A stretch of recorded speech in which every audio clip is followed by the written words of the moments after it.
قد عدت يا شهر الهدى يا رحمة تسع المدى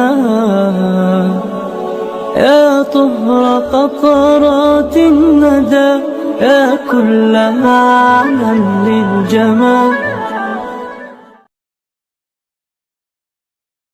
بسم اللہ الرحمن الرحیم. معزز ناظرین اکرام، پہلی والی ویڈیو میں ہم نے کفارہ کے احکام بیان کیے تھے. اس ویڈیو میں ہم فدیہ کے احکام بیان کر رہے ہیں، لہذا ملاحظہ فرمائیں. نمبر 1، اگر کسی شخص سے رمضان کا ایک یا ایک سے زائد روزے قضا ہو جائیں تو ان کی قضا رکھنا ضروری ہے. فدیہ تو اس وقت دیا جاتا ہے جب کوئی ایسا مرض، بیماری یا عذر یا پریشانی لاحق ہو یا مجبوری آ جائے کہ روزہ رکھنے کی امید ہی نہ رہے. جب تک تندرستی کی امید ہو تو فدیہ دینے کا حکم لاگو نہیں ہوتا. جب تندرستی کی امید ہی نہ رہے تو اس صورت میں فدیہ دے دے. پھر اگر بعد میں اللہ تعالیٰ نے صحت اور تندرستی دے دی تو ان روزوں کی قضا رکھنا ضروری ہوگا، اور فدیہ میں جو رقم، جو روپے اور پیسے دیے تھے اس کا ثواب ملے گا.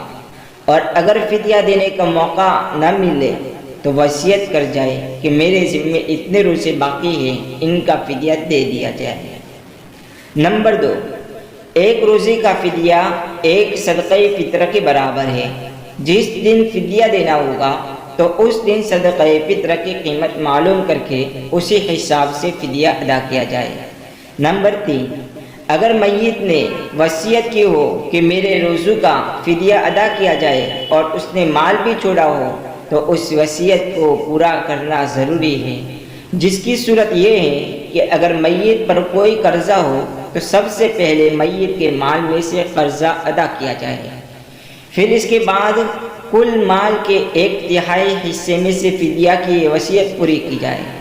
اگر وہ 1/3 مال کم پڑ رہا ہو اور وہ وصیت اس میں پوری نہیں ہو پا رہی ہو تو اس وصیت کو پورا کرنے کے لیے 1/3 سے زیادہ رقم خرچ کرنا ورثہ کے ذمے لازم نہیں. البتہ اگر وہ خوشی سے اپنی رضامندی سے دے دے تو میت پر احسان ہوگا. اسی طرح اگر میت نے مال نہیں چھوڑا یا اس نے وصیت ہی نہیں کی ہو تو اس کی طرف سے فدیہ ادا کرنا واجب تو نہیں، لیکن میت پر احسان کرتے ہوئے ادا کر دینا ایک بہترین عمل ہے. فدیہ صرف انہی لوگوں کو دینا جائز ہے جن کو زکوٰۃ دینا جائز ہے.